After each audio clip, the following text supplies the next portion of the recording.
Hey everybody, I hope you guys are all healthy and safe. So I'm out here in the beautiful Hong Kong skyline. So this is a full review of the Xiaomi Mi 10 Pro. I've been using this phone for the past 7 days.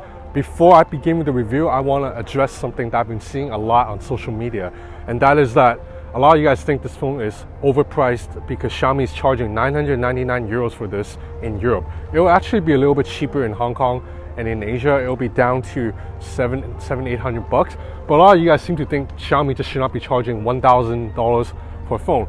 I think that's a little bit unfair. I think you guys are holding Xiaomi's history against it, because yes, it's true that previous Xiaomi phones would always sell at several $100s cheaper than whatever Samsung or Huawei is charging. But those phones, like the original Xiaomi Mi Mix or say the Xiaomi Mi 8, they look like flagships at first glance and on the spec sheets, but when you use them very carefully, you notice that they actually miss some crucial features that separate those phones from a true flagship like whatever Samsung was out at the time. And these are usually stuff like a good haptic vibration engine, stereo speakers, wireless charging, or just like a really good camera. So that's how Xiaomi was able to sell those phones at just $600-700 bucks, because they had cut corners a little bit in some areas. Now, it's not a knock against those phones. I actually think those phones were really good deals because they offered you about 90% of what you'd get from a Samsung or an Apple or Huawei, but they sell it to you at 60% of the price, and that's a good compromise in my opinion. But with the Mi 10 Pro, Xiaomi's going in a different direction. It is not trying to cut minor features here and there just so they can meet a price point for you guys. It's trying to give you every feature possible right now in 2020, and this phone does that for the most part. There's really not many features that you would find in a Samsung Galaxy S20 Ultra or a new iPhone that is not here. In fact, the Mi 10 Pro has several features that many of the current Android flagships don't even have for now. For example, the Mi 10 Pro has a really good and loud stereo speakers. The Huawei P40 Pro doesn't offer that. Mi 10 Pro, P40 Pro, max volume.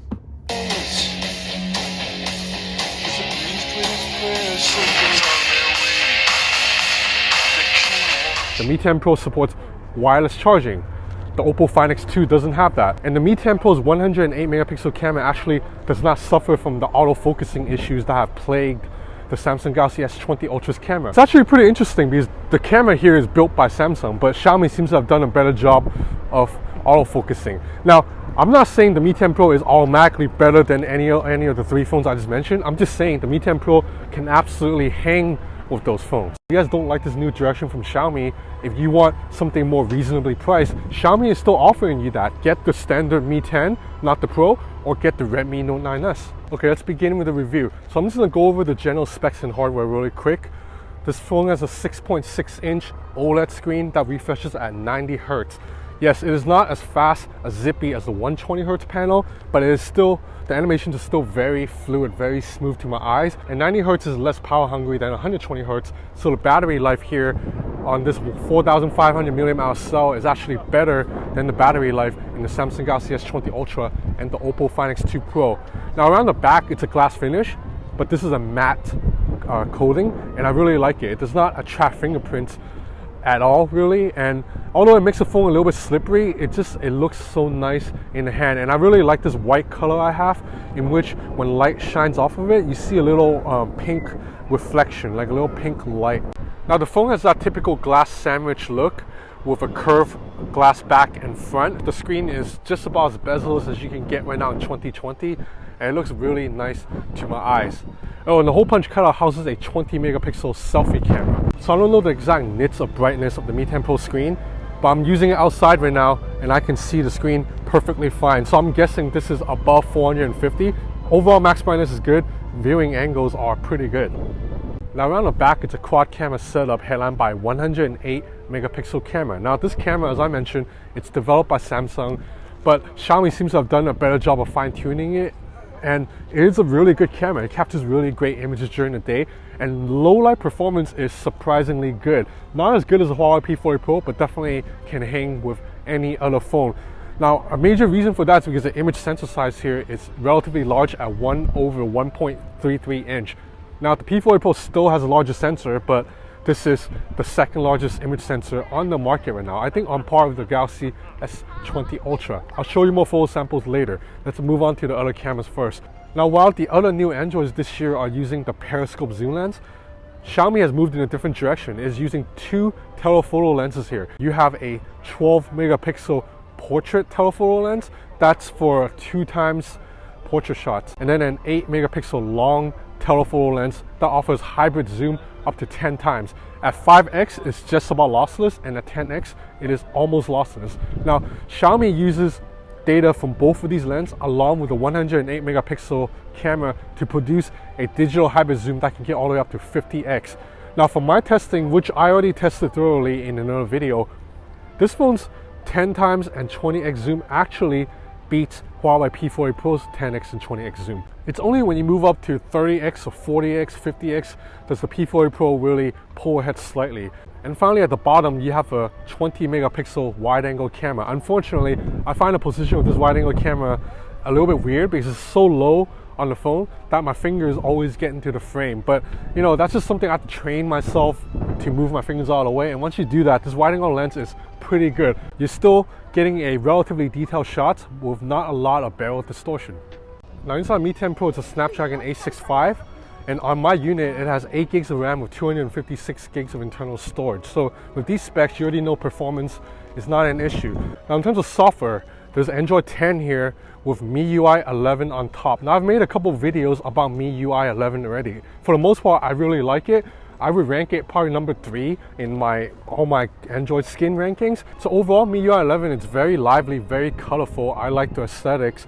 It's full customization and a lot of these cute little touches. For example, whenever you exit out of the camera app or settings app, you notice that when the app icon returns back to the home screen, there's a little animation. It moves a little bit. And whenever you uninstall an app, the app will actually explode into bits as it's getting deleted off your phone. And because Mi 10 Pro has a really good haptic vibration engine, when that exploding animation happens, the phone will rumble a little bit too. So it's like really nice little touches that you don't get from a lot of phones. In many other phones, when you uninstall an app, the app just disappears.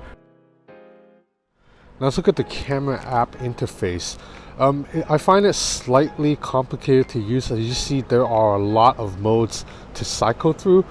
And one of the problems I've come across is this zoom button is still not as responsive as I like. You notice when I press it, there's a slight delay. And when I'm trying to zoom sometimes I'll accidentally switch modes when I'm not trying to switch modes, when I'm just simply trying to zoom. Now, general photography with the main camera is really good. It shoots pixel binned 27 megapixel images, but you can shoot 108 megapixels if you like. But I really would not recommend shooting a 108 megapixel unless you have really great lighting. I'm talking about like a perfect sunny day and you're outside. Otherwise, when you try to shoot a 108 when the lighting is less than ideal, you just get more noise than usual. Now, the wide-angle camera has a 117-degree field of vision, and it is really good during the day, but at night it does suffer a little bit from, noisiness and soft details, which is a problem in just about every wide-angle camera out there, except the one on the Huawei P40 Pro. Now, unfortunately, you cannot shoot a wide-angle camera with the night mode. As you can see here, I'm in night mode now, and there's just no option to go into the wide-angle camera. You can shoot 1x, 2x, all the way up to 10x, I believe. Yeah, you can all the way up to 10x with night mode, but I would have liked to seen night mode in wide angle camera. That's available on a lot of phones and it really helps improve photography. Now, as I also said, the zooming capabilities of this phone is really good, considering that it doesn't have a periscope zoom lens. Especially during the day if you have good lighting, but even at night right now, you see I am zooming in 21x right now at night, and this image turned out pretty nice and pretty sharp. That sign all the way over there, so 21x, and this is low light situation, so if you're shooting this during the day, you're getting even better image, as you can see from some of these samples here. I also want to highlight the portrait mode and the macro mode of this camera. I think they're both very strong. For portrait mode, Xiaomi uses that 12 megapixel 2x telephoto zoom lens to produce a really respectable depth of field. Now, as you can see, edge detection is really good, and you can adjust the bokeh effects in real time by changing the f-stop.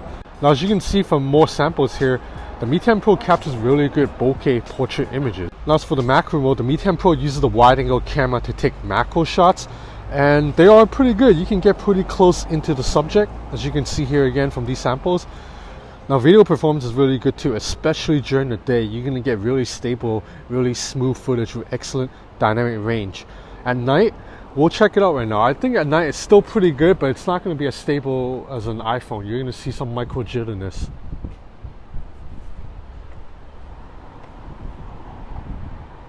Now one of the weaknesses of the Mi 10 Pro's video camera is that once you've begun recording, you cannot switch to the wide angle camera, but you can zoom in all the way up to 10x, but you can't switch to wide angle camera, and that's a bummer too. So selfie camera here is a 20 megapixel lens, and for the most part I'm quite happy with the selfies, but you know, I don't really take selfies that much, so I'm not a selfie expert, but you be the judge by looking at these samples here.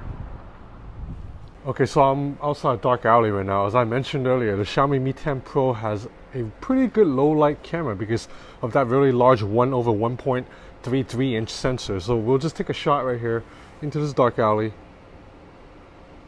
So this is just a standard auto shot, and I'm looking at both images here by the Mi 10 Pro and the P40 Pro. Now, the Mi 10 Pro's image is actually technically better lit, but the P40 Pro produced a better image because the colors are more accurate. Huawei's image processing is just a little bit ahead, but the Mi 10 Pro's low light performance is really good considering how dark that alley is. Battery life, as I mentioned, is excellent because this screen is only 90 Hz and not 120 Hz. The 4500 mAh cell here goes longer than the 5000 mAh cell in the Samsung Galaxy S20 Ultra. That phone, the S20 Ultra, sometimes could last me all day, sometimes it could not. The Xiaomi Mi 10 Pro almost always lasts me all day. Even on very heavy days, I'm confident in knowing that I can step out in the morning, be out till 1 a.m. and still the phone will have like at least 15% battery life. It's not like dangling to life at like 5%. So overall, I'm really liking the Mi 10 Pro. I think it's very well rounded, even more so than the Samsung Galaxy S20 Ultra and the Huawei P40 Pro. Now obviously the P40 Pro would be my favorite phone and the best well-rounded phone were it not for the fact that there's a Google problem with the phone. So because of that, then the Mi 10 Pro is probably gonna be more enticing to my SIM card because I have full access to all my Google apps and Gmail and YouTube Studios in here on the Mi 10 Pro. The Samsung Galaxy S20 Ultra is also really good, but that phone's camera still has focusing issues that just get on my nerves. So to me, the two best overall phones right now are the Oppo Find X2 Pro and the Xiaomi Mi 10 Pro. And if you're someone who needs wireless charging, then the Mi 10 Pro offers what the Find X2 Pro will not. But both of these phones are really good. But if you really compare the two, the Mi 10 Pro is also a little bit cheaper. So that's about it for my review of the Xiaomi Mi 10 Pro. Thanks for watching. Stay safe, stay healthy.